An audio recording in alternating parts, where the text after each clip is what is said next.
Hello again. As we're waiting for people to come in, I want us to do a really tough mind exercise. Very, very difficult. I hope you've brought your brain today. You've come, umekuja na akili? Okay, very good. All of us are going to do, even wase wanini, hapa tech support. So I want you to stand up. Please stand up. George, please stand up.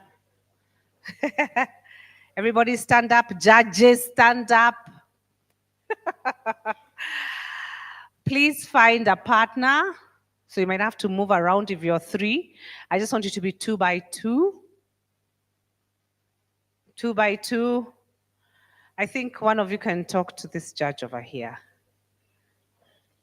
Oh, okay. Gerald has moved. Here, there's someone looking for a partner. Who doesn't have a partner? Okay. Who else doesn't have a partner? Okay. I think we're good. So, I'm going to ask you a very hard question. If a startup was to be a movie, what kind of movie would it be? So for me, if I like action movies, or Marvel, I do like Marvel movies. I'd probably say it would be like Spider-Man. I think well, Marvel fans are many. Captain America. Okay, please do not use mine. Use your own. So if a startup was to be a movie, what movie would it be? I'm just going to give you just 2 minutes for you to share with your partner. Then I'll come around and sample. The startup would be a movie. Ingekuwa movie gani? Yes, it can also be a series. It can be a series, yes. Even anime, any type of movie, an animation, anything. Even anime, inaweza kuwa hata anime ukitaka. Yeah.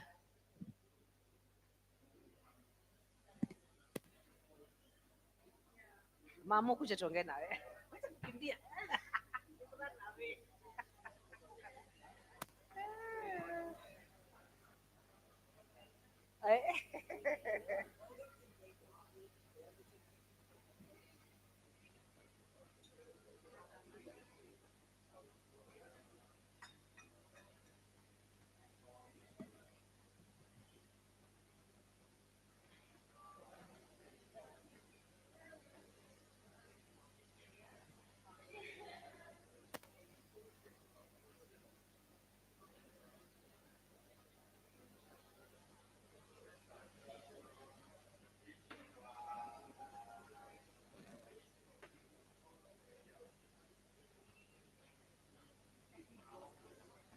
You have about a minute.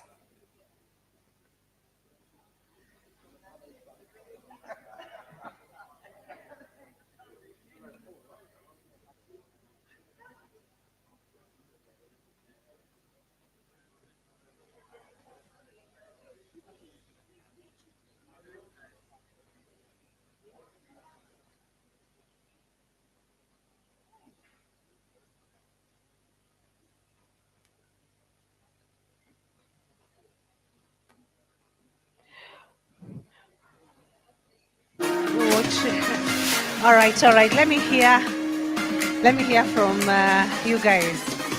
What was interesting? What did he say?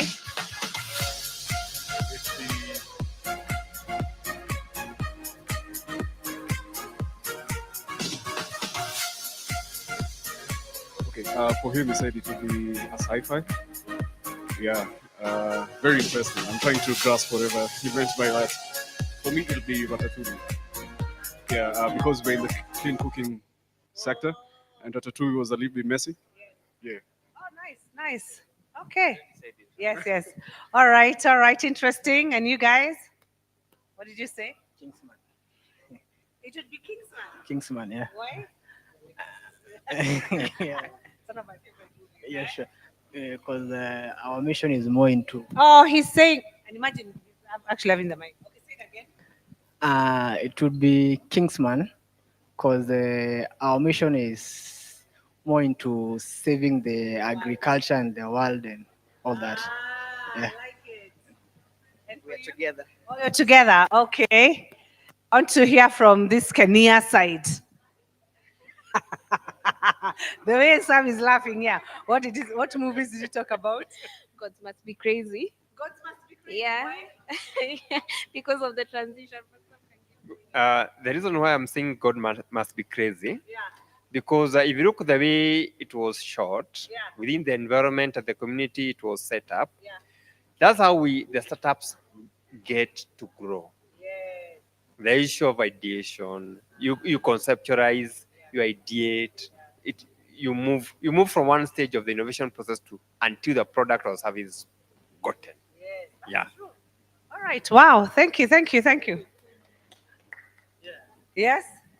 So she said Aki and Popo.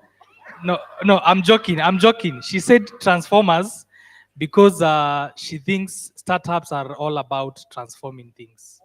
Yes. Do you also want to hear what I said? Yes, please. Mbona mnanishuku? We're listening. All right, yeah. So Judge talked about Prison Break because in the journey of building a startup, you will make progress, and then at some point you'll have to go back and rethink where you're starting from, and then yeah, it's all about breaking the chains in the process. Yeah, that's true. Hey, we are surprised. It's deep. It's deep. Very surprised. Very surprised. Tech corner. Mlifikiria sitafika hapa. Huyu anacheka sana. What did you guys talk about? He said money heist. He said money heist. Money heist. Kwa nini? Why is it like a startup? Missions, the few challenges he has to face kiasi. Now the people he has to roll with, you get. So he says money heist because of the challenges he and the people he has to try and con. All right, all right. Judges corner. I knew you were coming. Okay, so my fellow judge said The Recruits on Netflix. Have you guys watched The Recruits? A recommendation for you. It's a good TV series. So the reason is because the main character is thrown into the deep end of a field that he's not knowledgeable about, and so he has to figure out. He keeps on evaluating, reevaluating, and also just finding solutions for his situation. The Recruits, yes, it's in season 2. Tunangojea season 3. So my fellow judge said Terminator. Sorry, Running Point. Running Point. Initially she said Terminator, then she changed to Running Point. Now the reason is because she felt it was all about also women empowerment. This lady was her brother got sick and now she had to run the basketball the team. So that is a male-dominated sport, and she literally led them to quite a large success. So further to women empowerment and just also leading from the heart. All right.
reiterating and figuring themselves out and coming up with a new plan, and that's how it looks. With startups, you always have to think on your feet half the time, almost all the time.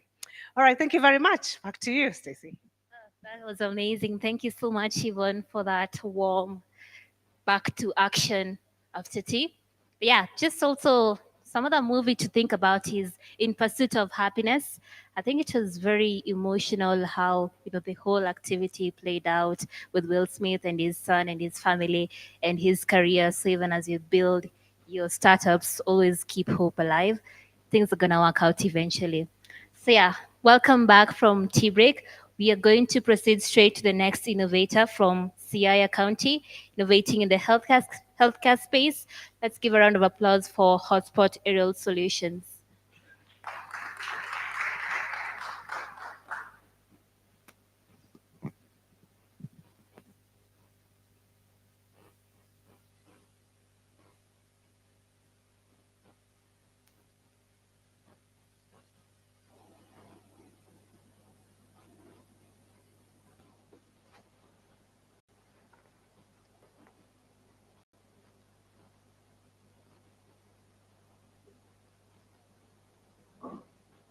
Love demos.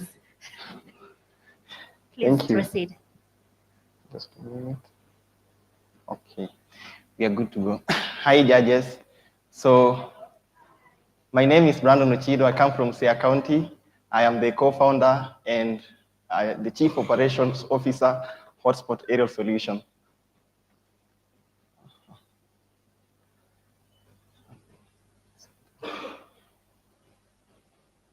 Just a minute. Let them work on the pitch deck.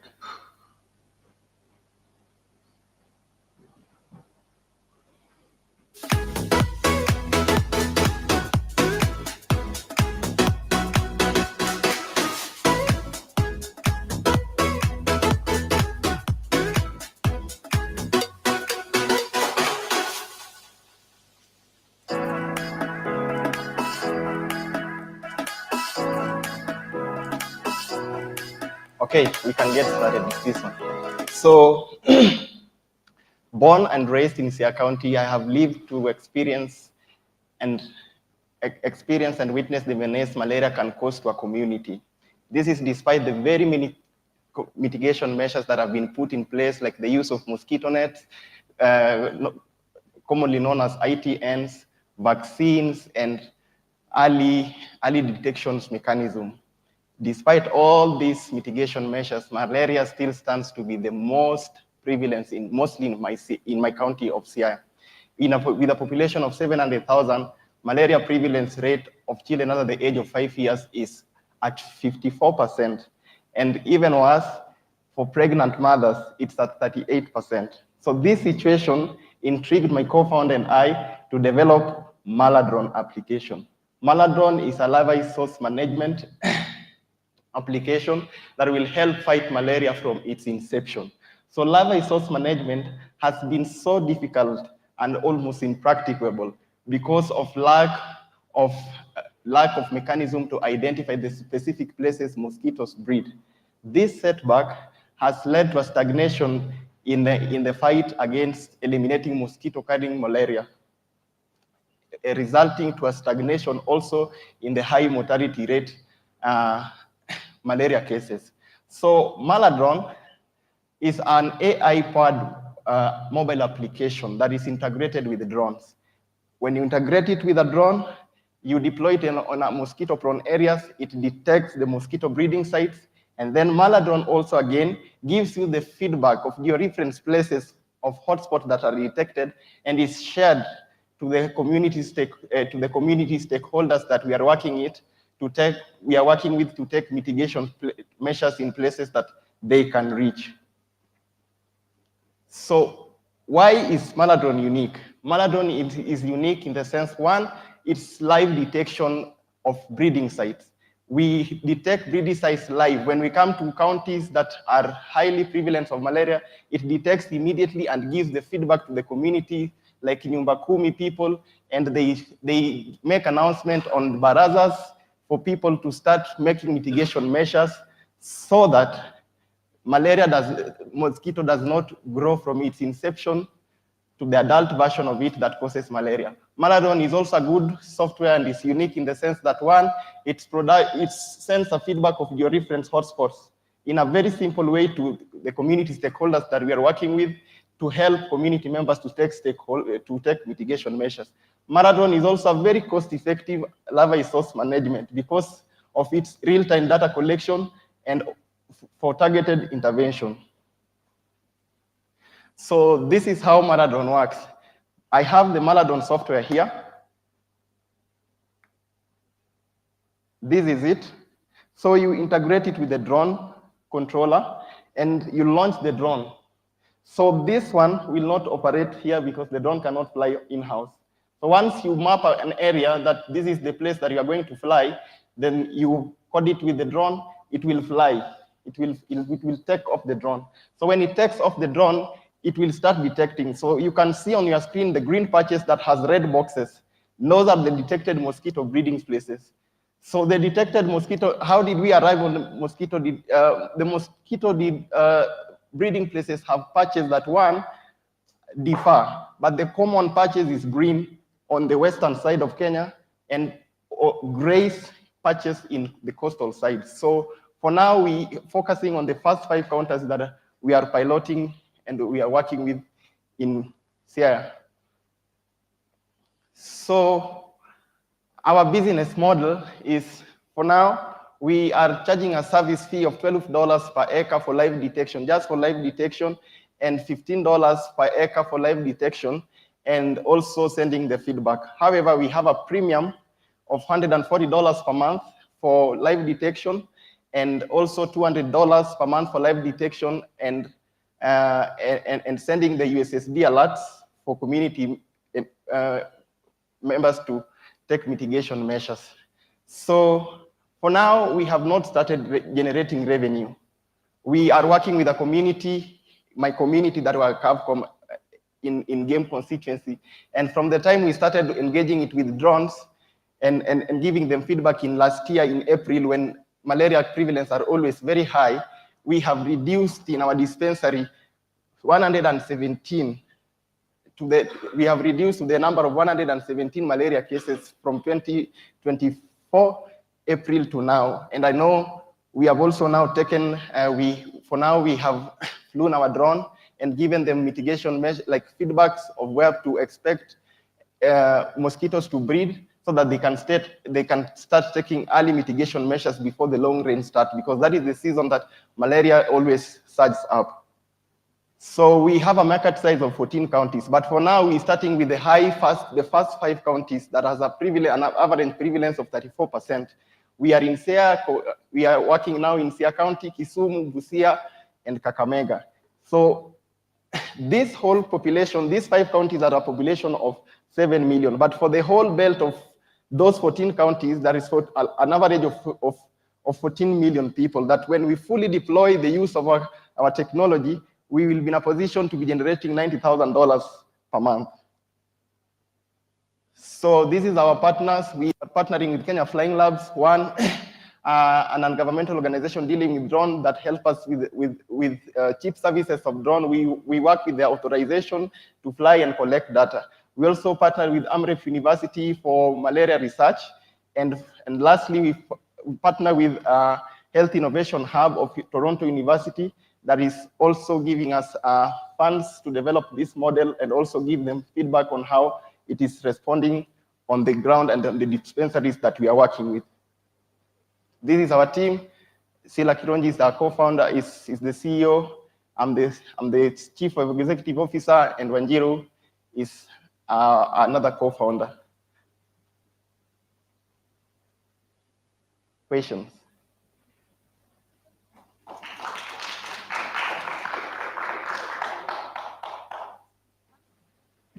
Yeah.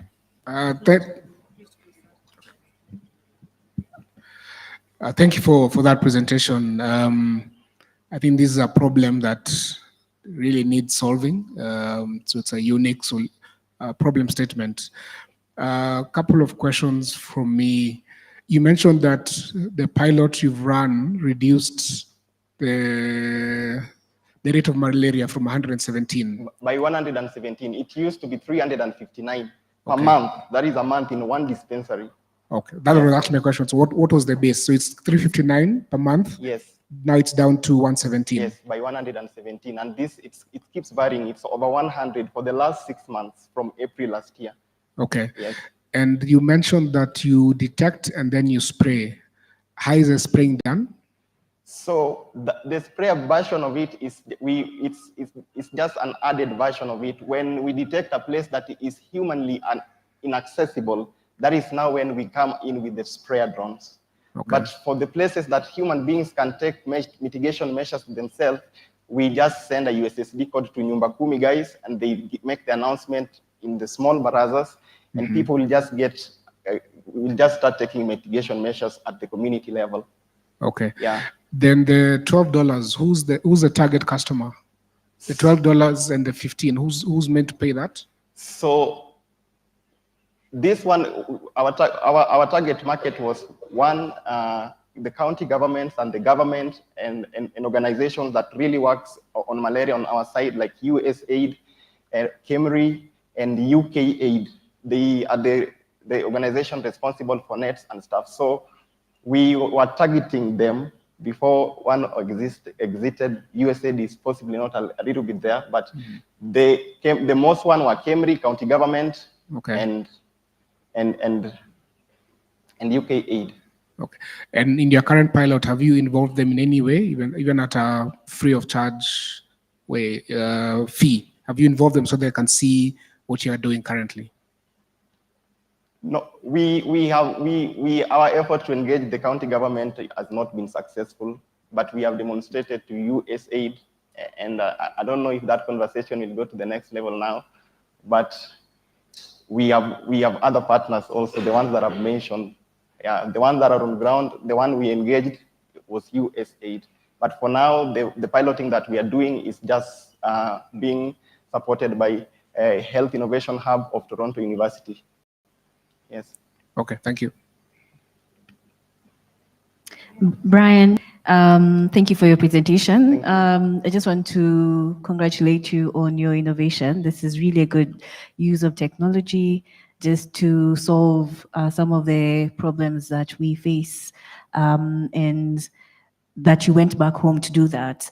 So I just have a follow-up question. He has asked the questions, some of the questions that I had, but I was looking at you said you expect a revenue of $90,000. Yes. Is that revenue? Yeah. Okay. But we expected it when our clients were the organizations that we were serving, because they really learn big projects when it comes to malaria, diagnosis, nets, and support to malaria. So if at all we will have gotten them as clients, then we will have been part of their team and sold them a product that possibly can help them mitigate malaria, not on upper level, but from the root. Yeah. Yeah. Okay, so then you're reviewing that. When we have started re-engaging other partners and other clients now. I imagine that your infrastructure cost is very high. No. It's not. Yeah. You're getting the drones for free or at a subsidized rate? So we are partnering with an organization called Kenya Flying Labs. They have these equipments. So we just hire them because we possibly not into the drone business. We on the software development business. But what we use drone for is collecting aerial data to develop our platform through AI and machine learning so that it can control a drone, any drone. So far, we're working with only one brand of a drone. They are called DJIs. So, but in future, we want to ensure that we have our API plugged in very other companies, because DJI might be a little bit costly for somebody else. They are in category, they are as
need to drop X amount of malaria claim. So that sort of thing, because that will be an easier customer to get and to monetize, because you need to monetize your technology.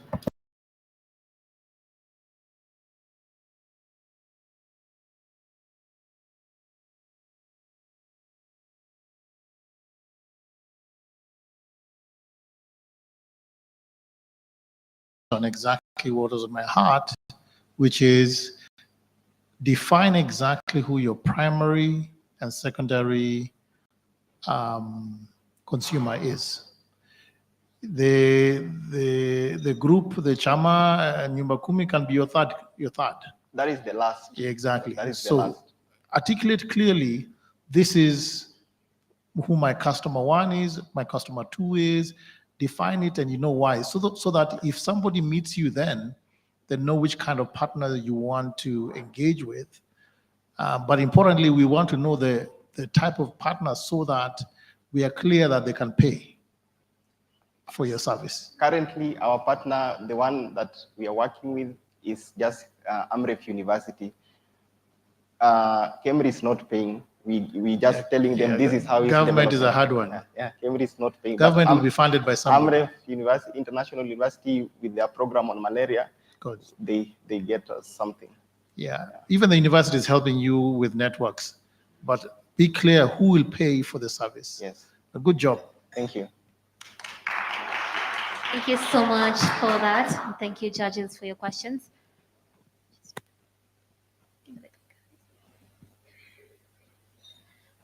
All right, amazing. So yeah, key points and key takeaways. Who is your customer? Who is your partner? Who is paying / how do you make money? So as you think through your business, make sure you're having those answers in check. Up next, we have an innovator from Embu by the name Brian Kivuti. So Brian Kivuti is innovating in the digital transformation space and will be taking us through Msanii Africa. Welcome on stage, Brian.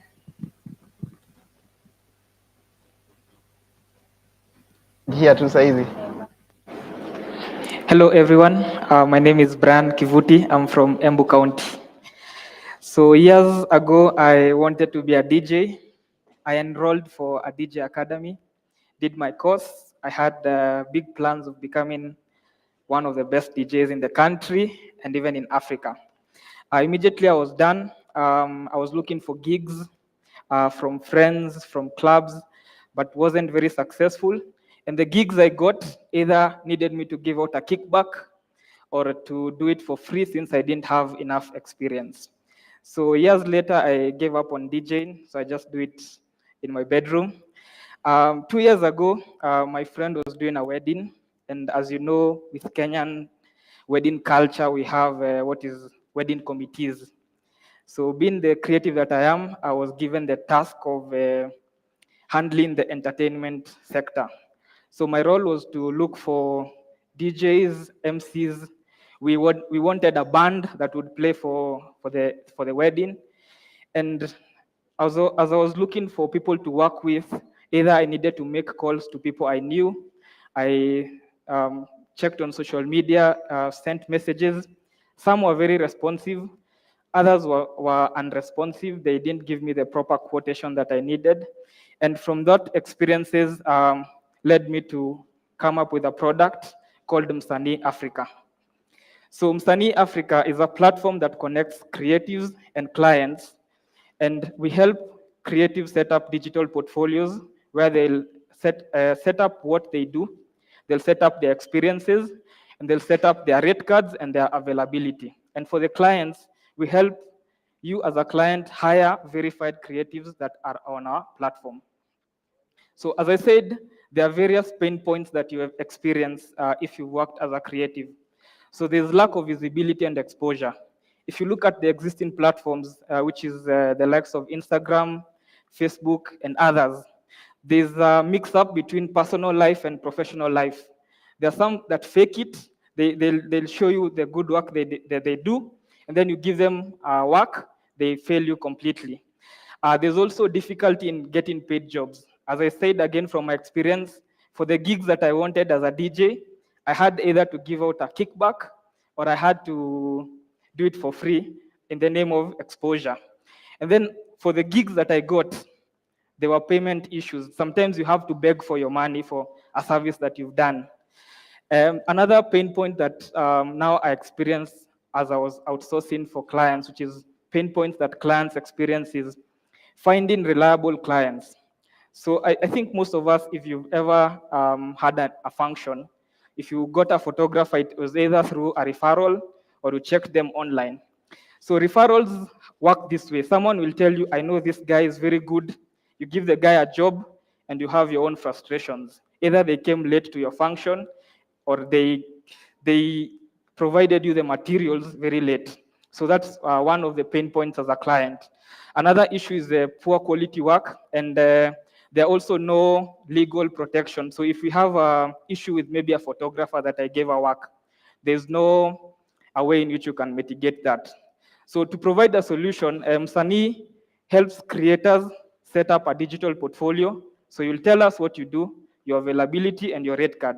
And for you as a client, if you have any project that requires a creative, so could be a photographer, could be a DJ, you're able to download our app, which is Android and iOS, and you can browse through verified creatives. So how it works, as I said, you set up a digital portfolio. Currently, the main thing that you are showcasing is what you do, your experiences. So you'll say you worked for maybe Kenya as a photographer, or you worked for any other agency. As a client, we help you by simplifying the hiring process. So you can come to us and tell us you have project X, you need these creatives, and we'll help you by giving you one of our best clients. You can also browse through our platform because all our creatives are verified. So we have unique features which include portfolio management, as I've highlighted. We also have a project showcase.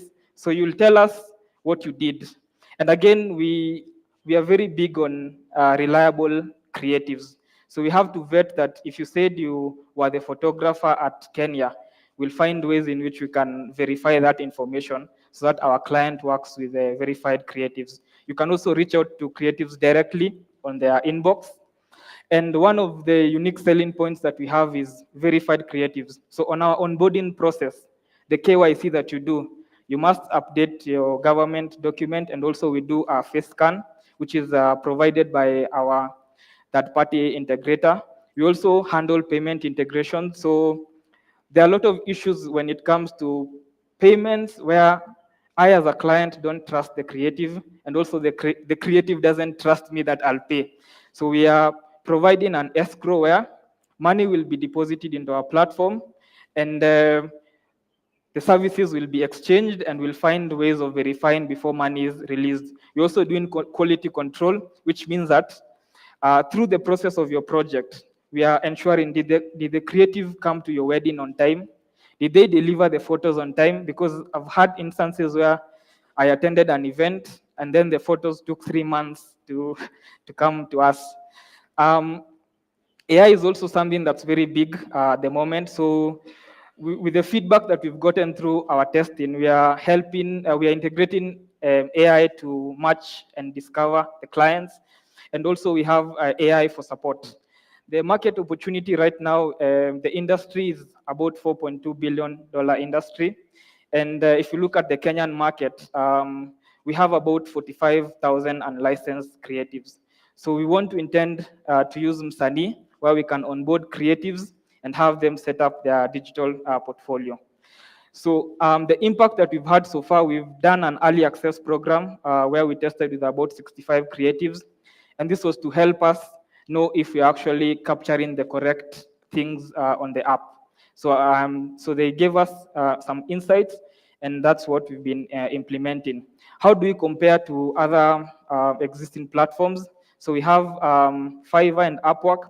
So Msani is purely African focused. So African creatives, that's our unique selling point. And our annual revenue projections will include, we charge a $10 per month subscription, which again is optional. And this is for the purpose of promoting your profile. We're also going to do commission-based and premium listing and advertising. So our vision is to become the #1 digital creative economy platform by empowering 1 million creatives. And we need $150,000, which will help us start our operations by ensuring we can capture creatives from all over the country, since Kenya is our pilot country. The team is made up by myself, and we have Sheila, who's our client relations, and then Elizabeth, who's our product lead, and Christopher, who is our engineering lead for the mobile. Thank you. Welcome. Any questions?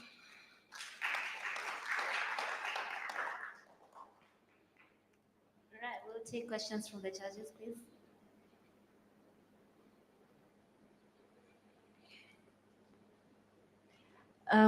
Thank you, Brian, for your presentation. So this is a gig platform for creatives. Yes. In Africa. In Africa. I think I wanted to clarify. You said that I was actually thinking about Fiverr when you were explaining your solution. Yeah. And I was wondering in your slide, if you can go back to that slide. So it's Africa focused. Is that you're only taking African creatives, or is it just focused on the African markets? So we are taking African creatives, and we are also gonna focus on Africa alone. But are you not, limiting yourself from the rest of the world in terms of the markets? So when I talk about Africa is for the client, but we need also to expose our clients to international, our creatives to international market. So the Africans are the creatives, but we allow clients from outside the world. That is what I was asking. Okay, thank you. And then the other question is, I think you mentioned something about verifying the creative's credibility and quality of work. I'm curious to know exactly how that quality control aspect, how, because I think it didn't come out clearly how you validate whether this person is able to do what they have said that they can do before they meet the clients. Because I imagine I wouldn't want a scenario where I have come on your platform gotten a photographer or videographer, and then now we're dealing with a situation where I don't have photos or video footage of my event. Yeah, so thank you for that. So when we talk about quality control, first starts with the onboarding. So when you sign up as a creative, we have to know you as a person. Then also when you're setting up what you do, we ask you to send us work that you've done. And just like I think how it works in the employment area, you send out referees, you send out past places that you've worked. So it's up to us now to do quality control and check. If you said you worked as a photographer for Kenya, we'll find our way of reaching out to Kenya and asking them how was this creative? What did they offer the services that they said they would? So that's our way of doing quality control. So through onboarding, once you get a client also, we have to understand the client needs and also vet that this creative can provide the services that the client wants. Thank you. And the app is it already up? Because I was looking for it. So the app is on early access, so we need to give you access to it, but we haven't launched it. Yeah. Thank you. Thank you. This is quite unique. Good job on that. Thanks for the presentation. She asked the question around verification, but I have another one around the payments. Huh? Yeah. Are you already incorporating a wallet specifically just for the holding the funds, or are you looking at it also whereby the user, the creative and the end customer can have wallets within your platform and wallet payments are done within your ecosystem? That's one. Then in terms of securing the funds for the client, are you looking at any two-factor authentication to make sure at least there is the money is more or less secure, like an escrow account, so to speak? Yes, so thank you for that.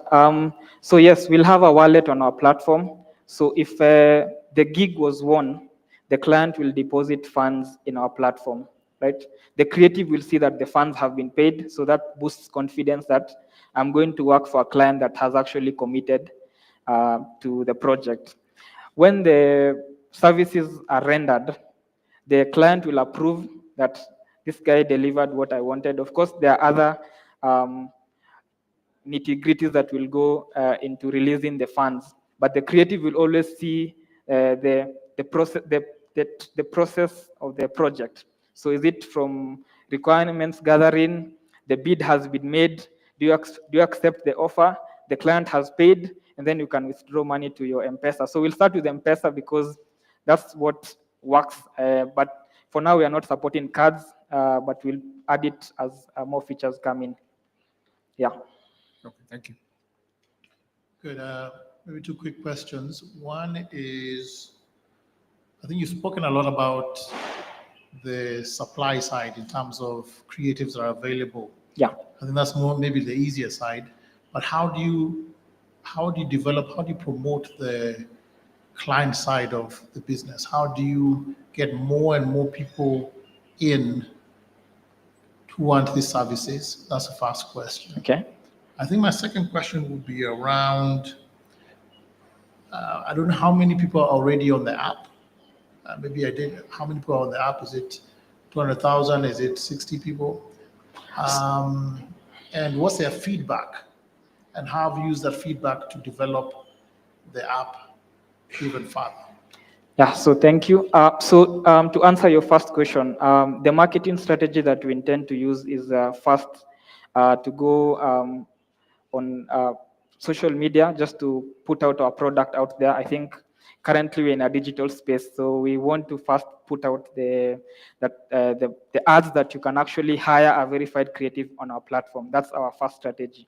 Then to answer your second question, we have 65 users that signed up on our early access program. So if you visit our website, there's an early access program. So these are the guys that are helping us shape this product according to what they need. So there's what I experienced as a creative and also as someone that was looking for a client, and I put it in software. And then now we are having tests where some creatives are saying, I want to showcase this, this, and this. Where we have clients that are telling us, how do I maybe send a direct message without? So the feedback we are getting right now is from the end users. That's why we are not yet launched, but we have an early access program that you have to request access before we can roll out to the market. Thank you. Right, thank you so much for that. Thank you so much, Right, thank you. Africa, for your presentation. And yeah, that just underscores the importance of having an iterative feedback loop when you're building for customers, especially if it is a digital product. So up next, we're going to have innovator from Wasin Gishu. But before then, I'd like the following innovators to please go backstage for prep. Kakamega, we have Kelvin Willy Mulama, Pamela Mukiri Murigi, and Victor Wanjohi. If you're around, please proceed backstage. Thank you. All right, amazing. So up next, we have an innovator from Wasin Gishu County in the food security and agriculture space. Cecilia, please proceed to the stage.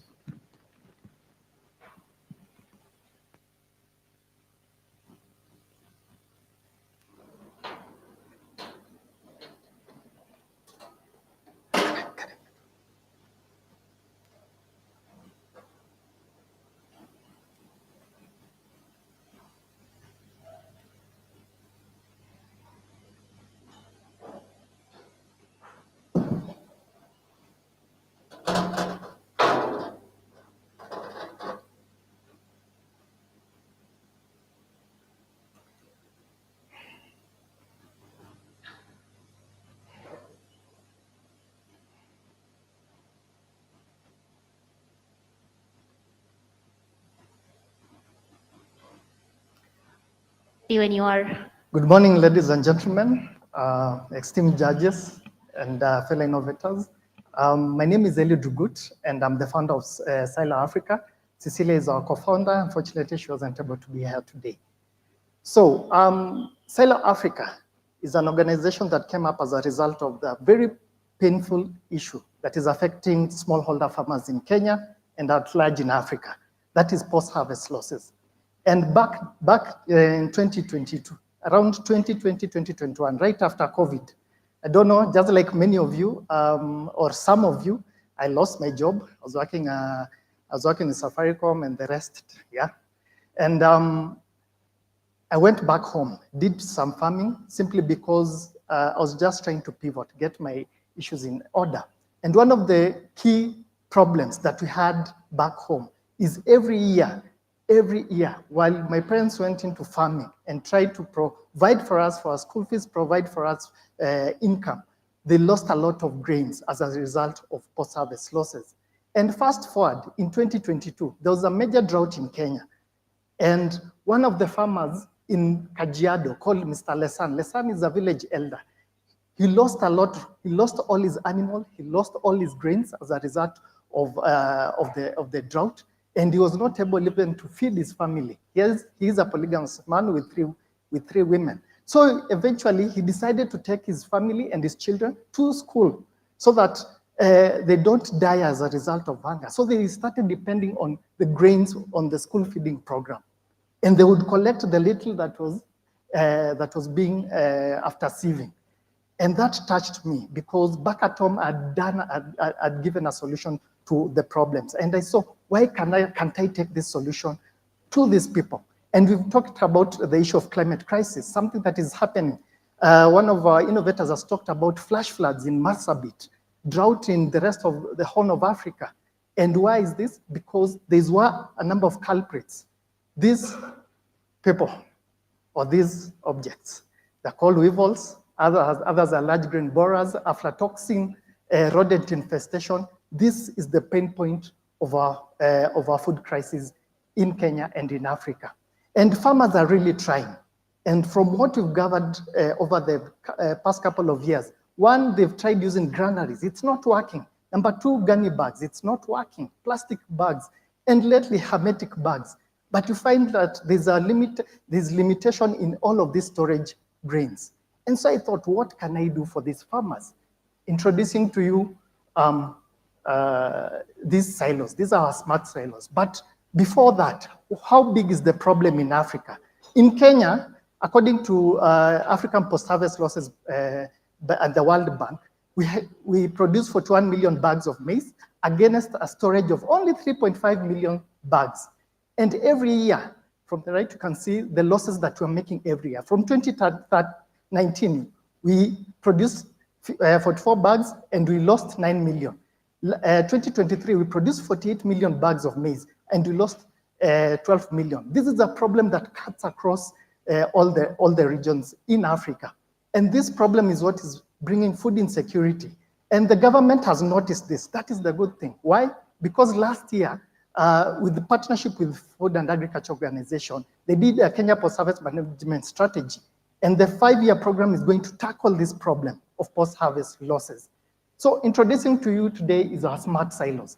These are silos that are made of, it's a hermetic, it's rodent-proof, it's insect-proof. It is not made innovation, but it was designed, innovated in 1980 by the Swiss Development Corporation. But we've done some fine-tuning to it so that we can bulletproof this solution. And on top of it, I saw this stage, I was thinking of launching my product, but this is what we've innovated.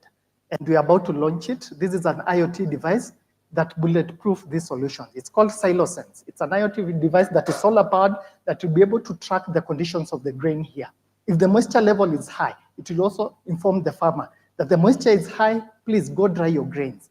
If the stock levels are low, or maybe you're losing, because some people, your farm people may be stealing your grains, it will be able to give you an alert every time there is withdrawal of the grains. And on top of it, you're able to lock it with a padlock.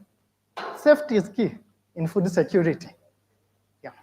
And that is why we innovated the SiloSense. And on top of it, we realized that most of our farmers have stored quality grains. The grains that are stored here, you don't need to use any chemicals. No acrylic, no nothing. You just dry it well. We work with other innovators who are doing the drying technology and store the grains without any chemicals. And since we realize that most of these farmers have a quality product, a premium product, and there's someone on this other end, the off-takers, who want these grains, why don't we connect these smallholder farmers to them.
Met grind silos, technology or selling the IoT device, and also the aggregation.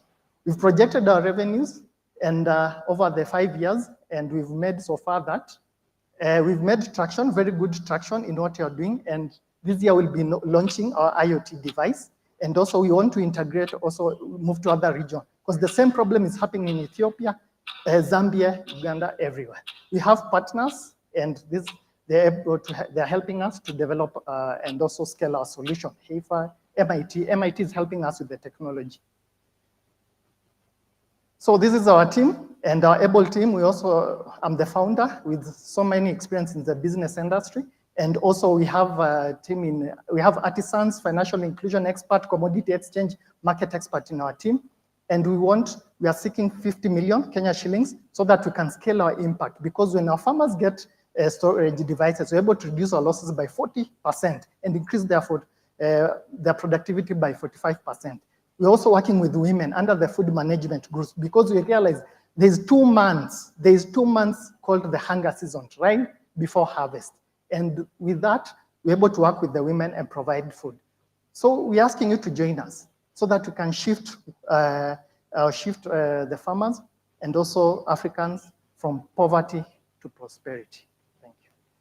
Thank you so much for that presentation. And interestingly, you talked about food security and the padlock. That was hilarious. Over to the judges for questions. Thank you.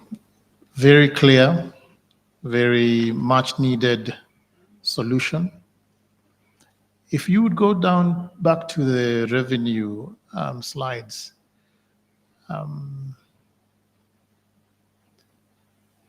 So as of now, you've been able to get in 11 million worth of revenue. Yeah.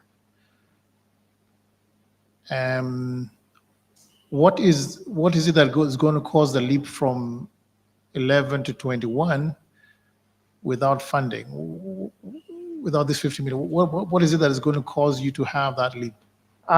First of all, number one is we started our pay-as-you-store model, because when we went to farmers and we were talking to them, one of the key challenge became the cost of this technology.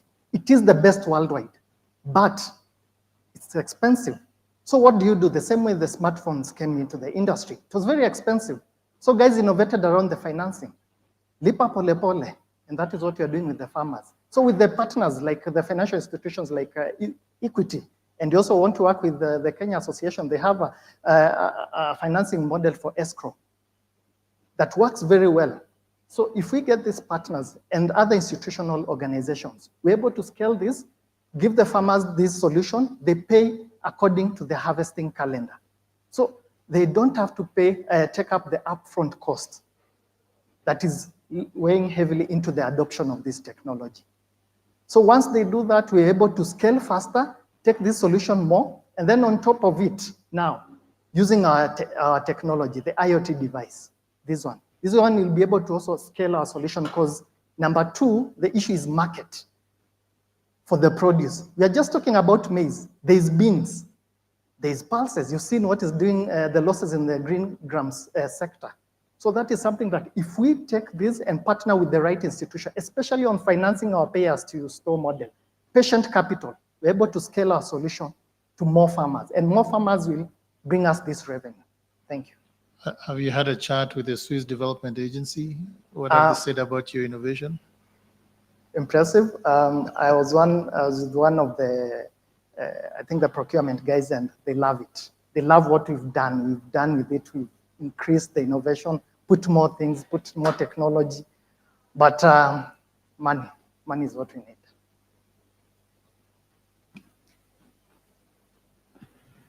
Yeah.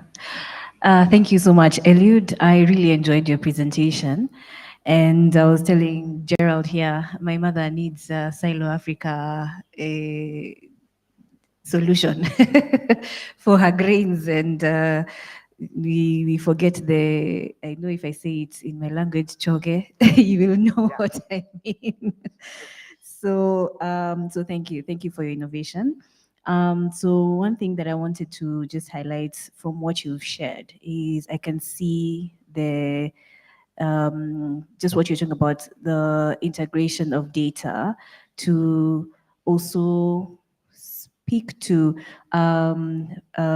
food security, forecasting demand and supply, when you're able to know using the Silo Sense app to be able to know the quantity of grains you have. I think that's a really good solution and idea. So the question that I have though is, does your solution, that SiloSense, does it use internet to operate? Because that will be a challenge in terms of usability and also accessibility in certain areas across, especially where we farm. So it comes with the two solutions. One is through the mobile app and the USSD. So yes, it does use internet in terms of the mobile app, but with the USSD, the farmers are going to get alerts with no internet. So they can just use their Mulika Mwizi phones and they get instant alerts. Okay, fantastic. I think you also mentioned the issue on the cost of the solution. I hope that you can get a solution around that.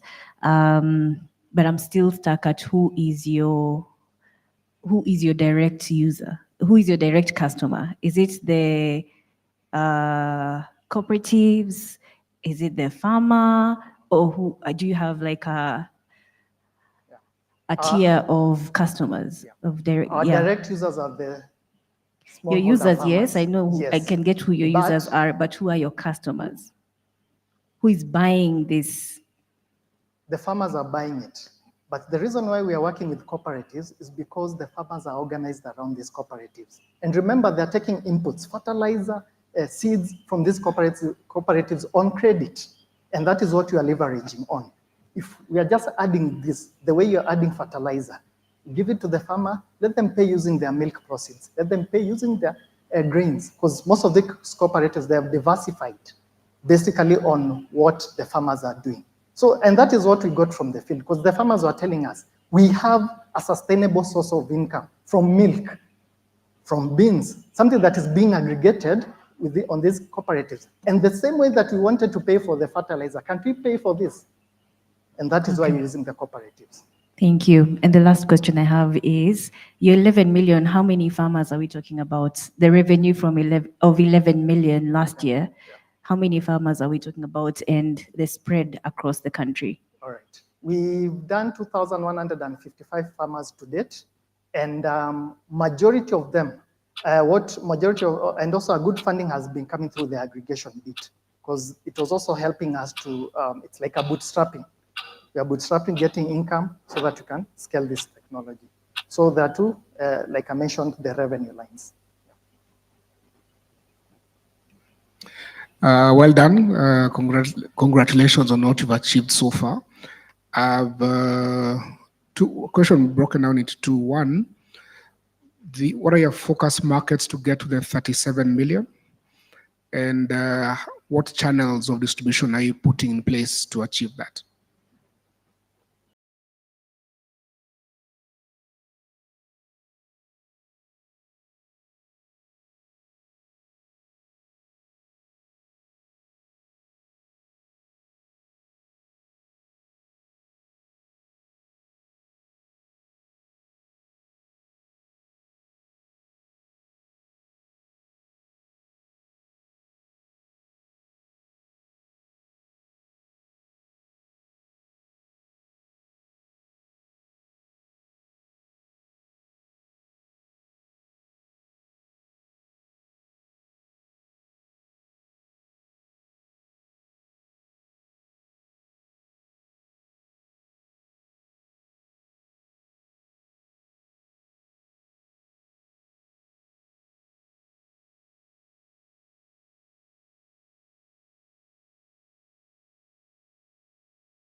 With the help of Kenya Climate Innovation Center, we've quantified how much carbon savings that we're able to get from this, because for every 20 bags is 3,500 tons.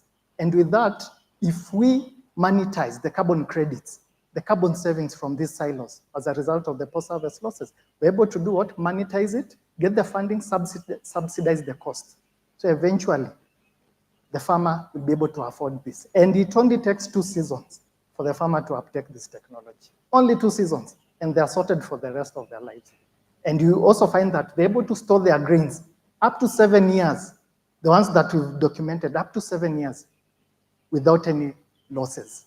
And this one will be able to caution them against climate shocks, so that we're finding all these problems that are related to climate change. Farmers are able to withstand, they're able to adapt through the season. Thank you. Thank you so much, Elliot, for that. Do we have another question from the judges? None? Amazing.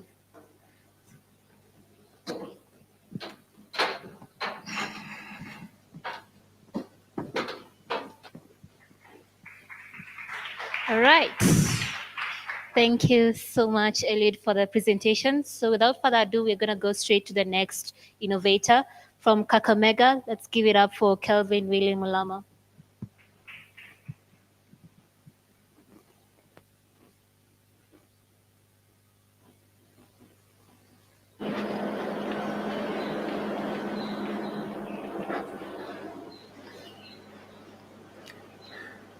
Good afternoon, everyone. My name is Calvin Mulama, and I hail from the land of Ovusuma, aka Ugali. I am the founder and CEO of Mama Pesa, but our customers, sometimes they call us Mama Na Pesa, sometimes they call us Mama Cash. And that's when I realized that we are not just a fintech solution, but a financial inclusion initiative for women. But not just women, but women with limited schooling. So I want you to take note of the word limited schooling, because that is where our innovation stems from. I don't work alone. I work with a team of 5 across technology, marketing, and finance that are helping me build this solution. What inspired me to come up with this solution is a story of my mother. She dropped out of school, and out of necessity, she had to begin a business. But because of limited schooling, I watched her struggle to access financial services because she could not understand the complex processes that banks require for her to get a loan to invest in an income-generating asset or even scale her business. And that prompted me to create Mama Pesa, which is tackling financial exclusion, especially for women entrepreneurs with limited schooling, by offering them a banking and an asset financing solution that makes it easier for them to access financial services. And the problem we are tackling is financial illiteracy that is stemming out from limited schooling, because they can't understand that complex paperwork. I don't know if you've ever gone to a bank to borrow for a loan, and they tell you need to bring this and this. For someone who dropped out of school, it can be so complex, and it can take a lot of time for them to get the money. We also have the credit barriers, whereby it is difficult for them to actually secure the same credit because once they get training, maybe from a workshop, there's no practicality. So we wanted to we wanted to leverage technology to bridge that gap of limited schooling and introduce that practicality that makes it easier for them to access the services. Then what happens when women are not empowered? We've had cases of gender-based violence, and in Kenya, statistics show that 10 million Kenyans are economically vulnerable and at risk of gender-based violence. And if we don't act, this is going to destroy our communities and our societies. Now, this is the solution that we built. It's a fintech solution that is able to provide women entrepreneurs with secure mobile banking services, savings, flexible loans, and asset financing. And we have a very keen focus on asset financing because it helps them increase income. Because if they get money and invest in income-generating assets, it means that even though they did not go to school, they are able to make more money and improve their business. And that is a strong focus that we are putting in as Mama Pesa when it comes to asset financing. Now, you might be asking yourself, like, we have a lot of fintech solutions in this world, in this country. What makes us different? We are the first fintech solution in the world to integrate conversational finance to bridge the gap of limited schooling. Meaning, just the way you can chat with your friend, hi, I need 50,000 for my solar-powered irrigation kit. Even if it's broken English, we use natural language processing to analyze that information and meet the need of that woman, despite the fact that they did not have a chance to go to school, just the same way they will chat on WhatsApp. And we are the first one in the world to do it. Again, women are part of chamas. It's a culture. So we've decided to integrate our solution with culture, whereby we are digitize these chamas on our platform. And the beauty of this is that when we digitize these chamas, it means that it gives an added security layer when partners who come to lend through our solution, they can find that these women have grouped their savings, and if any person defaults, they are using that savings to cover that risk of default, making this platform one of the best trusted platforms for lenders to work with to finance women in the entire country. So far, we've been able to reach over 1,500 women. We've enabled them to save over 65,000 US dollars. We've been able to process over 300 loans, averaging up to $150 per woman. Then we've been able to process over 100,000 in digital payments through our fintech solution. And this is a very big opportunity, considering that over 1 billion women in the world are actually locked out of formal banking, and 60% of African women are unbanked. And 10 million in our country are financially excluded, are not just financially excluded, but they're at the risk of gender-based violence because they're not self-sustainable. And that is what we want to bring in as Mama Napesa.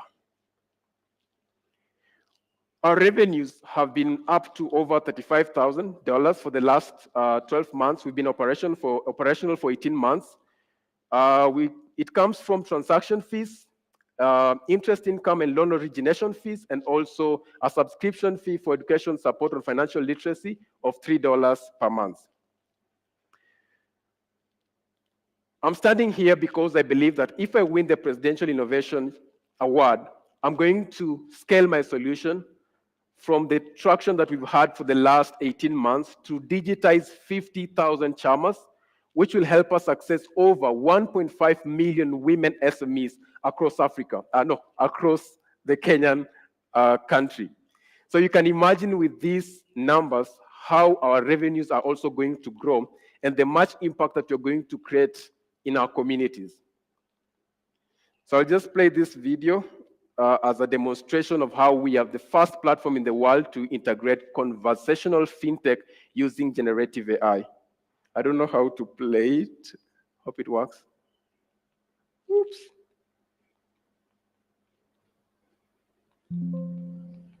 Can someone please help me? How can I play it? It's supposed to play.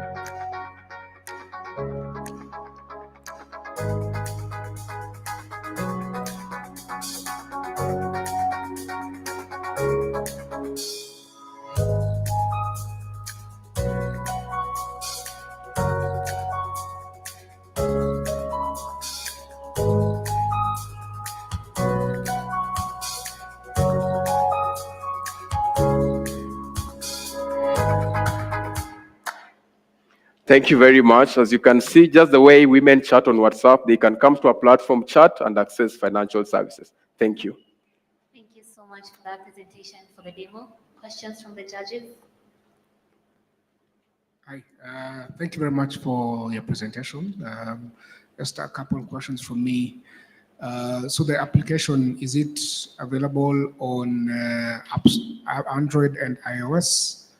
And then secondly, the segment that you're focusing on, you mentioned is like the underserved and banked. Yeah. So a number of them may not have bank statements. What is the alternative data that you're using to score them? All right, so I'll start with the availability on Play Store and iOS. So when we started, we built the Android version, which we piloted in partnership with Mozilla Ventures. And that's where we're able to reach 1,500, where we distributed it through communities, starting from Kakamega County and different counties in the country. And now it's available for usage on Play Store. But we have not yet gone live because on Play Store, because we are finalizing our partnership license with Choice Bank, so that when we sell that to many customers, we can say that it's regulated by the Central Bank of Kenya to give that trust.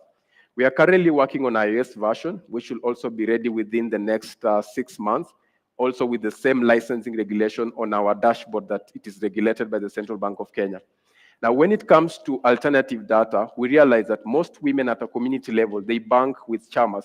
So we wanted to leverage their chama profile and their saving consistency to start unlocking small limits. Then once they are consistent with their chama savings, we can ask the chama to guarantee them for a higher loan so that they can invest in an asset. And then once they invest in an asset and we ensure that it's an income generating asset, they can use some of the proceeds to pay off the loan. But in the event they fail, now we are sure that they can leverage their chama strength profile to take some of that group savings to clear off the loan as a first loss mechanism for mitigating default risk. And what's your current NPL rate? And non-performing loans, we have up to 7.5%, which up to 4.5% is being covered by the first loss guarantee. And now to eliminate that, we are now, after we start with the target impact the target customers that we have, as we scale, we want to add more customers so that with time, as more revenues come in, they're able to cover loss for the non-performing loans. Okay, thank you. Yeah. I'm sorry, what was your name? Kelvin. Kelvin, sorry, my bad. So I'm very intrigued by your solution, and I have a few questions. So thank you for your presentation. Thank you. You are talking about semi-illiterate women, right? Who Yes. are your client base. Yes. Now, this tool, I've tried to find it. I found your website, but I couldn't get the app. I think you said it's still not launched. Yeah. Now, for this tool to be successful, it needs someone who is able to use a smartphone, right? So I'm just wondering about the viability of or the usability with your target audience or your target customer. Access to internet, because it has to be internet enabled, and also language. So I like that you indicated that it uses natural language. So communication is key. So I imagine that you consider using Swahili. I saw something like a Swahili response from the app in one of your slides. And I imagine also mother tongue for some areas where even Kiswahili is not, because the Kiswahili that the app will use is most likely going to be Sanifu. Hata mimi, challenged there, especially when you talk about money and finance. So that's number one. The other one is, I was wondering, are you partnering with traditional banks and SACCOs to, lend this money? Where is this money coming from that you're lending? Yes. And then about your subscription model, $3 per month is per user? Yes, per user. $3 per user, and this is to get the financial literacy part, or is it to also help them put this money somewhere, like grow this money market fund and stuff like that? Yeah. Is it? Yes, so we convert it. We have a partnership with Choice Bank. So that one, when you pay a monthly subscription fee, aside from your chama, we consider it as a personal saving, and it accrues interest in partnership with the bank. Okay. So I had a question on that. And finally, I think, you mentioned that about the statements. Yeah. So thank you for that. I'll start with the question in terms of smartphone usage. You realize that before, back then, smartphone was not being used that much, but now over like 10 million Kenyans now are using smartphones, even in the villages. But I agree that not everyone is using a smartphone in the village, and we have already built a USSD. We have applied for a trademark so that it appears as exactly as our name, but we've not yet released it. And that is now what we are doing to reach those who don't have smartphones. Then when we were doing pilots in the communities, they told us, even these kabambes, we cannot use it. So just being as an agent here, we go to the agent, give them the smartphone, they will help us with this service. Then now we introduce the agent model, which I did not include the pitch, because that is the outcome that we had when we were piloting in Kakamega County. And that is now how we've been able to solve that. Then the question when it comes to natural language processing. So the way we have, because AI means that we have to keep on training our data on our models on data that is coming from different conversation. So with time, it means that even if it's a language like Sheng, a mother tongue, and you're mixing it, the ways you can just chat with your friend. So we are going to ensure that now the AI can be able to understand it over time. And that will be measured by the accuracy now over time. How is our AI performing based on the conversation and the ability to understand the sentiments, we call it sentimental analysis, of the one who is seeking financial services from us. But I agree that now for women who do not have access to smartphone, they might miss out. But I actually use an analogy like if I bring a shoe to a community that is not wearing a shoe and they feel it is valuable, then they can buy a smartphone to access this service. And even partnerships with Safaricom can unlock greater value to make this product a mass market and reach even over 30 million customers to ensure that everyone has a smartphone and they can access value through our app. Thank you, Kevin. Yes. I have a suggestion for you. Yeah. There's a company called HomeNet. Wow. And what they do is that they train home-based workers, particularly women, on financial literacy. So this would be a really great app for them. So you can look them up online, home-based. Yeah, sure. We'll HomeNet. hook up with them. Thank you. All right, amazing. There seems to be no other question. Just a quick one. Yeah. So maybe speak on regulation concerning the financial space. Yeah. How does regulation, how have you adopted that? How have you applied regulation? So after, then, sorry? Yeah, sure, come up, sorry. Then in terms of credibility, how do you think you can grow your credibility with this, in this financial space? How do you grow your credibility? So in terms of regulation, that came out when we finished our pilot, and when we wanted to post our app for official access, then someone told us, your app will be trustworthy if you indicate that it's regulated by the Central Bank of Kenya, and you want to build a very trusted brand. So by that time, we didn't have a partnership. So we approached Choice Bank and they told us you can leverage our license so that we form a partnership so that your app can launch as a regulated app. And that is how we were able to navigate the regulatory hurdle that was hindering us from making this product accessible to everyone. Then in terms of the credibility, I believe when I was starting this solution, apart from the story, I felt like if I build a brand that is targeting towards impacting women, and we can be able to prove that through stories and talk about success stories from different communities, women investing in asset and their income growing, and sharing that data to the broader community, we could now attract partnerships like for maybe WFP, Safaricom, and other partners who could work now with us to make this product accessible to many women because now they feel like we are credible and we have impact. Yeah. All right, thank you. Good job. Thank you. Thank you so much for that presentation. Next on stage, you're going to be having Pamela Mukiri from Meru, innovating in the healthcare space. Please come on stage.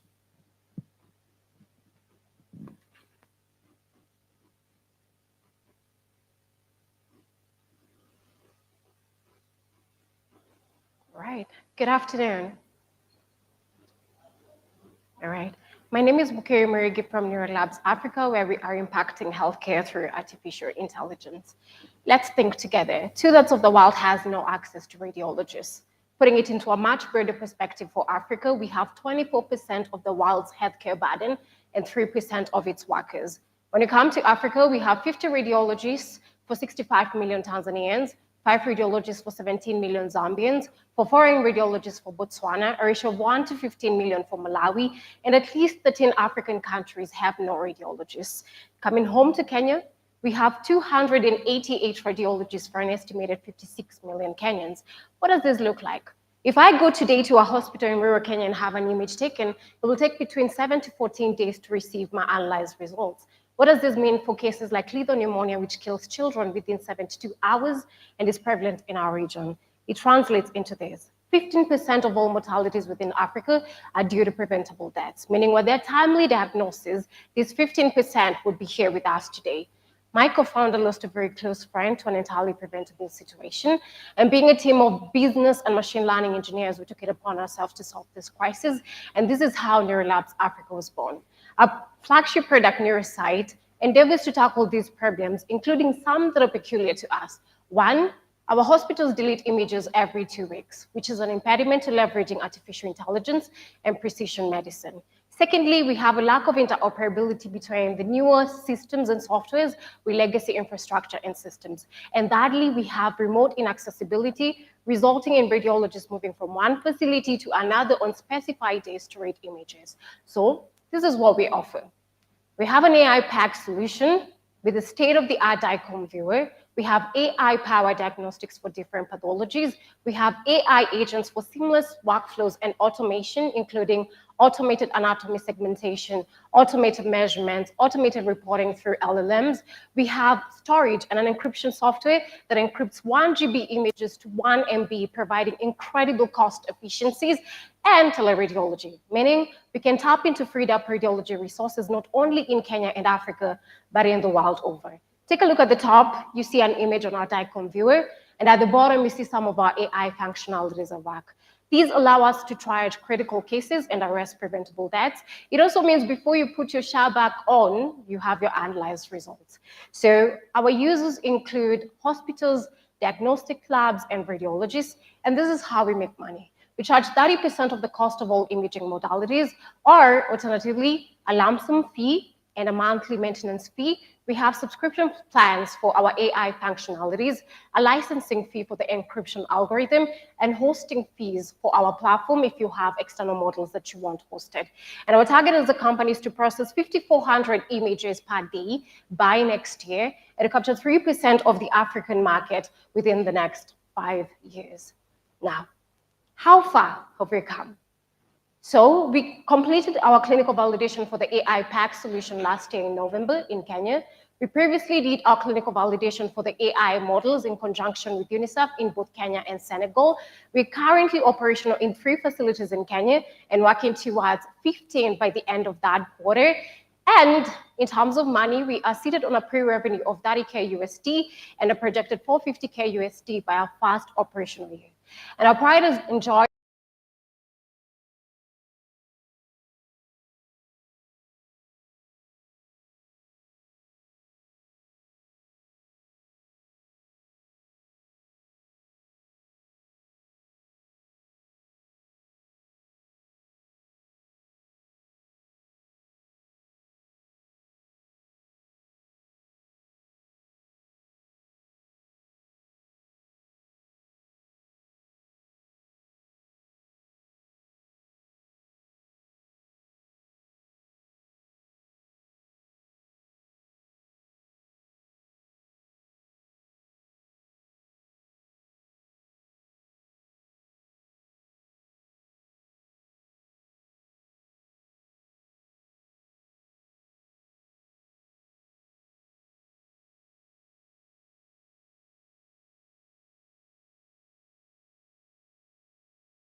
Afrocentric, providing contextual solutions to our local disease burden. And my plea to everyone here today is that we build and provide solutions, tangible solutions for our markets. I will provide a sample demonstration just to see some of our most used functionalities. Eric, if you don't mind. Thank you very much.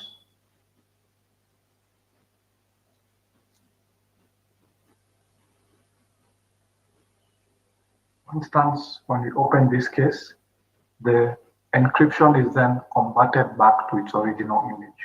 So the image, so what we store on cloud basically is an encryption. Clicking segmentation, for instance, this image, which is a CT of the chest and abdomen, will automatically be annotated. So that means we have a representation of the anatomy. In this case, you could see the spleen. The radiologist who wants to have a look at the bones more. So he clicks on the window preset and visualizes the bone, for instance. On the other hand, we have a window preset for soft tissue. Let's say we want to visualize the soft tissue abdomen. So I would input their email, select doctor, select the duration of days, and share. So they'll get an email, and I'll also get a shareable link.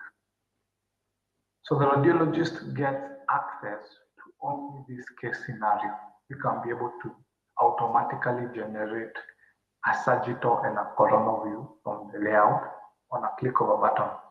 So all of a sudden, we have a sagittal and coronal view. This simply helps the radiologist track at which part of the anatomy is he at currently.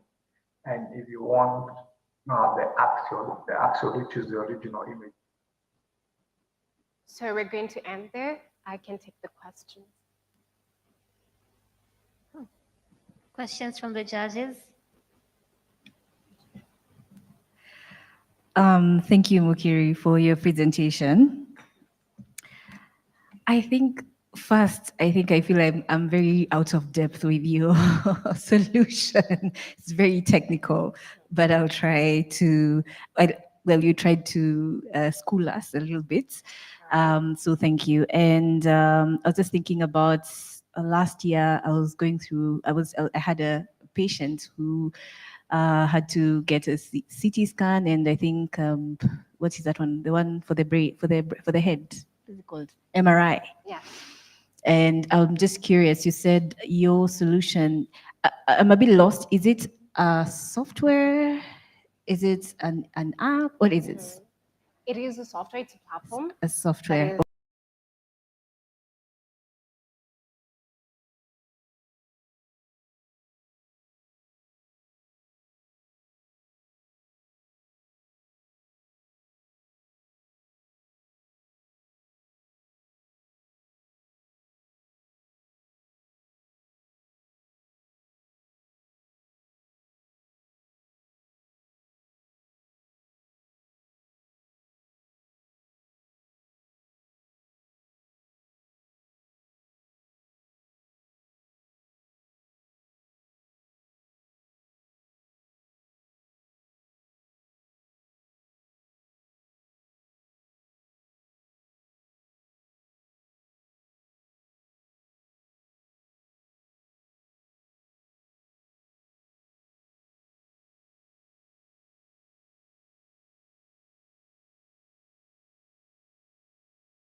someone has to lead all of these different images. So how do we leverage artificial intelligence as a country without the data?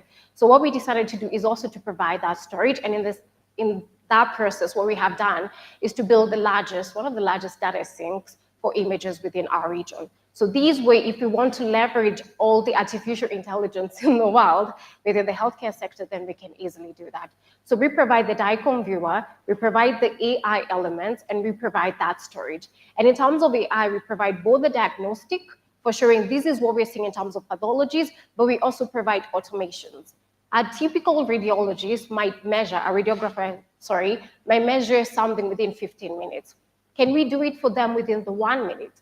So in a day, if a hospital can process 100 patients, then we can actually kick it up all the way to 1,000 patients a day. Okay, fantastic. I hope I answered you. Yeah, that is much clearer. So I'm curious, who are your competitors? And also, I was looking at your revenue streams. 30% of imaging modality cost for DICOM use. Is this because I was thinking 30% is a lot, but I mean, you can tell us. And then subscription plan for AI models and customized plans for data storage, and then hosting fees for clinical validation and model deployment. It sounds very cost heavy. Actually, okay, let me So start with that's the just last me. thing that Yeah. you mentioned. The reality about the wild and AI is this. If I'm within Africa, the data we're training is for the Africa disease burden. We cannot take a chest model from US and employ it in Africa. Why? Because we have TB here, we have pneumonia here, which they don't have there. So what we have to do is that we have to use our own data to provide something that really performs really well within our region. So that is a part of the clinical validation. If someone is within other regions of the world and they want to deploy their models here, how would they do it? So we host it for them, but it's going to be based on the costs that they incur and we incur. So typically it's a revenue share model in that particular line. But the reality is we have so many interested players. We have spoken to a couple of teams from France and Canada who would like to deploy their models here, and they have no way to do them. Also, the reality within the space also has been, initially we had the AI models without the distribution platform, just to give you a brief background. So what we had to do was a major pivot. So here we have a ton of models that perform really well, but how Who carries them? Where do we hold them? So we had to build the entire distribution platform to be able to provide a proper software that communicates with the hardware and can also communicate with the artificial intelligence. So that is where the hosting comes in. I hope that answers the question. And then in terms of the revenue, we typically do share the revenues with the hospitals, but the 30% is a standard market practice. We have a couple of DICOM viewers in the market that are pretty ancient, and they charge based on per use, or they charge a lump sum fee. Do I answer you? Okay. A couple of questions from me. Thank you for your presentation. It's quite unique and futuristic as well. Thank you. A couple of questions. In regards, you mentioned interoperability. Yes. Now, that said, some of the databases you may need to tap into would be for existing players as well. So, for example, the GEs of the world, the Philips of the world.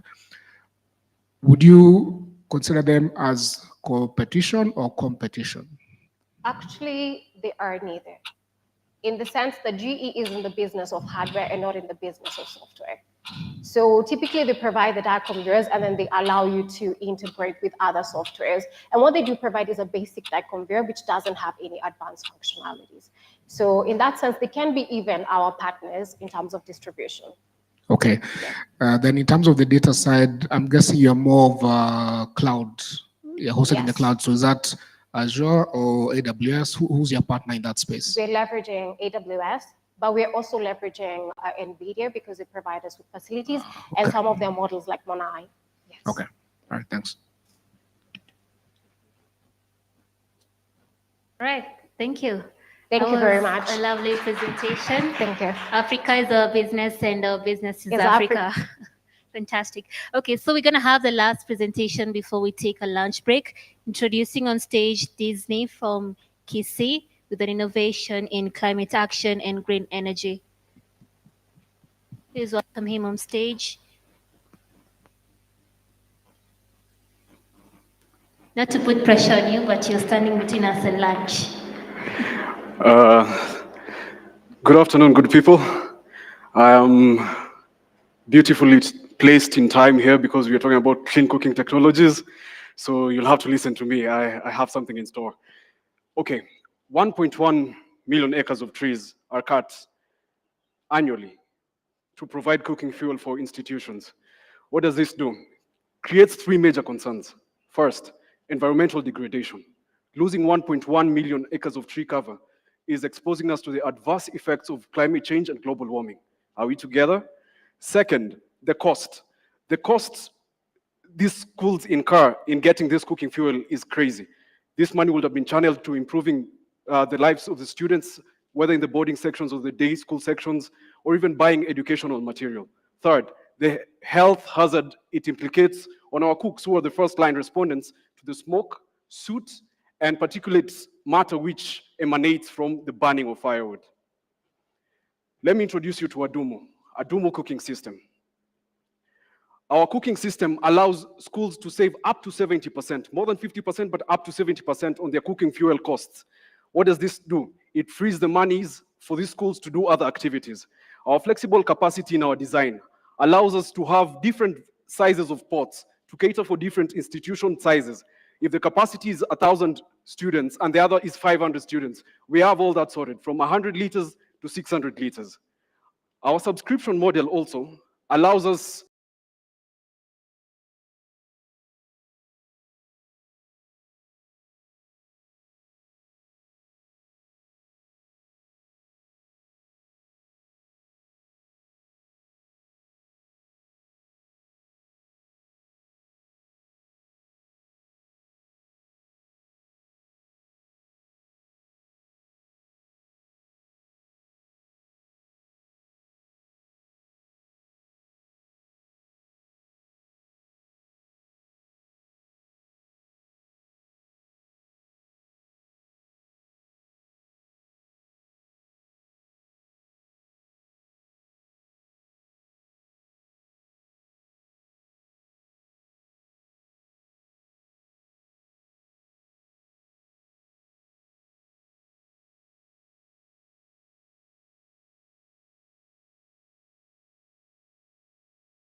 work with our suppliers who have the capacity of producing and supplying 1,000 liters of biodiesel monthly, which shows you the supply is not in question.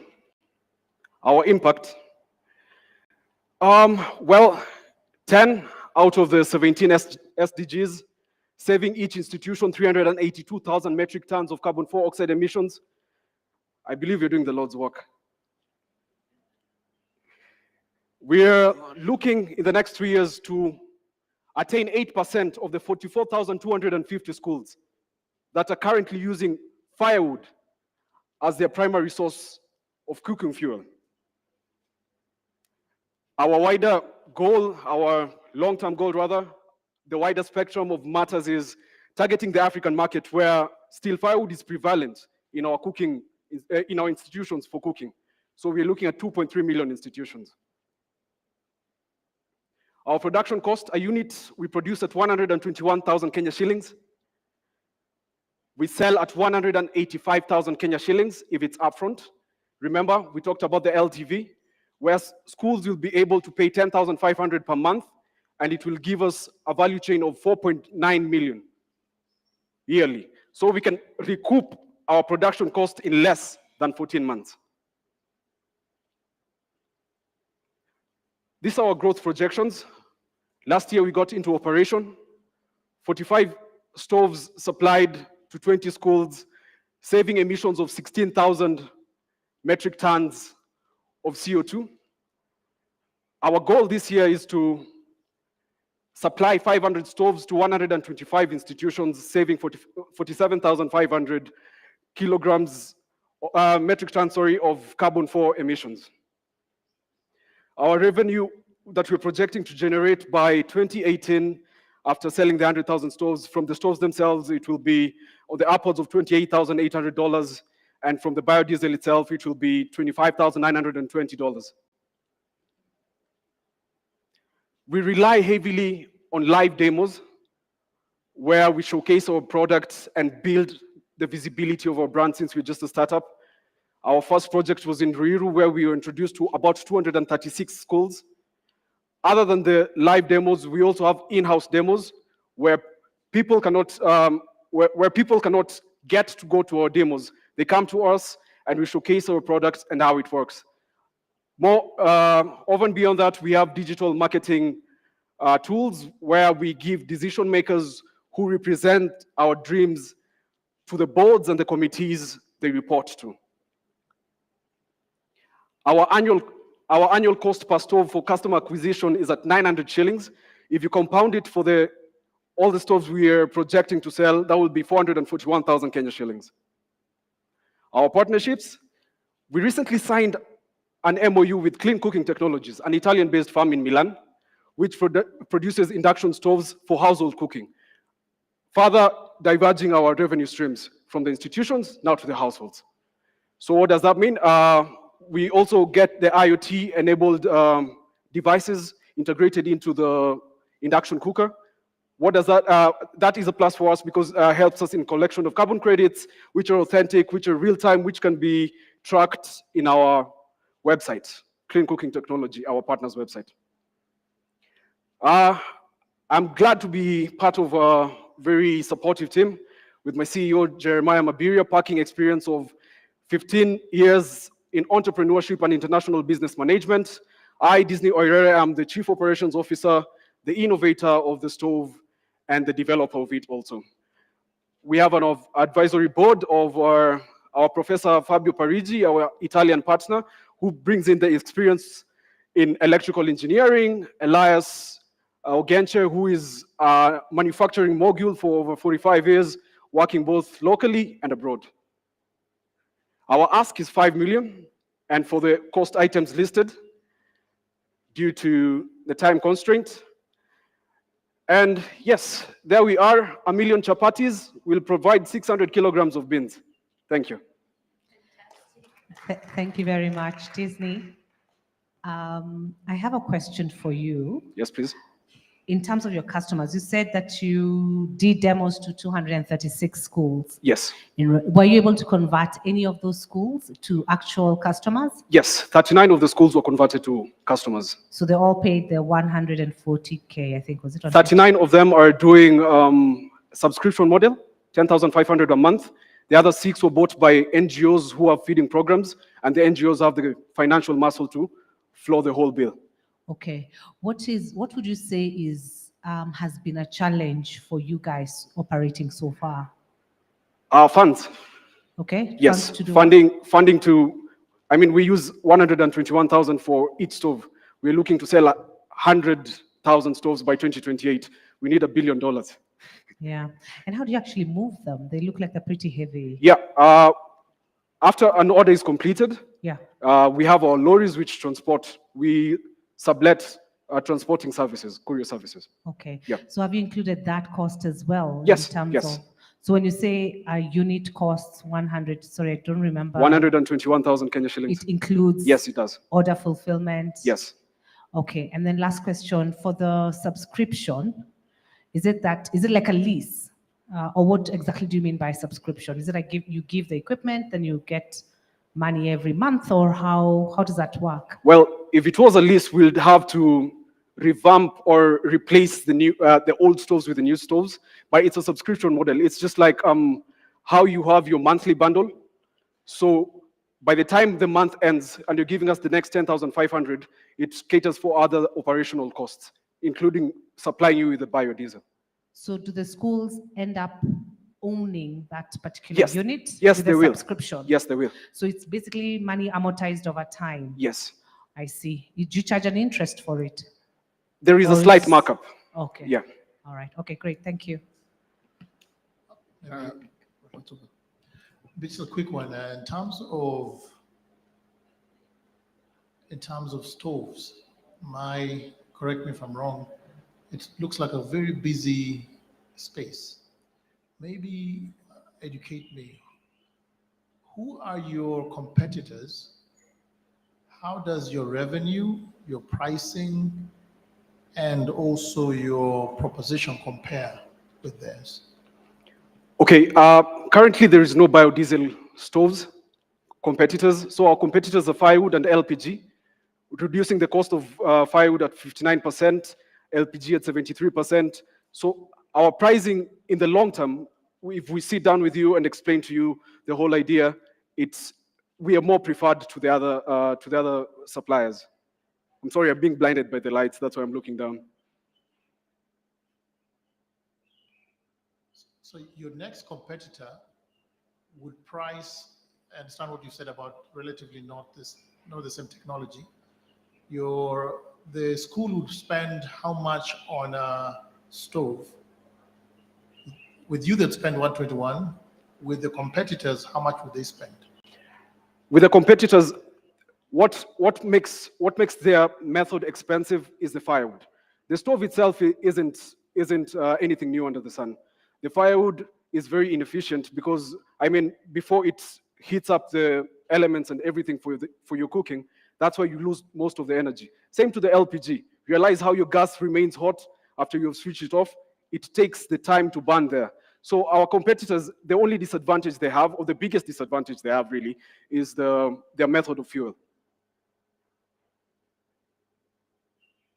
Right, thanks for the presentation. A couple of questions. So you are in the GECO and the biodiesel business. From my understanding, you supply the GECO and you also supply the biodiesel. Yes. Since biodiesel is like the fuel, so to speak, do you generate that biodiesel yourselves or do you buy it? As I said, we have a supplier who supplies 50,000 liters of biodiesel monthly, but we're looking to build in-house capacity for us to produce by ourselves because there's a lot of waste oil anywhere from the KFCs and everywhere. So it's something which is very sustainable. Okay. And between the two, which has the better margin, the GECO or the biodiesel for you? It's the GECO, of course. The GECO? Yeah. Okay, thanks.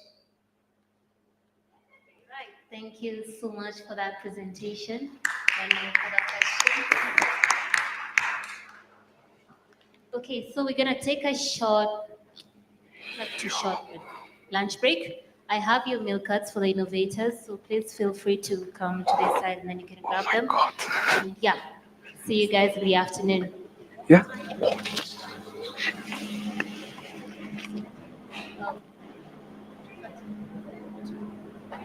And try to be back by 2:30.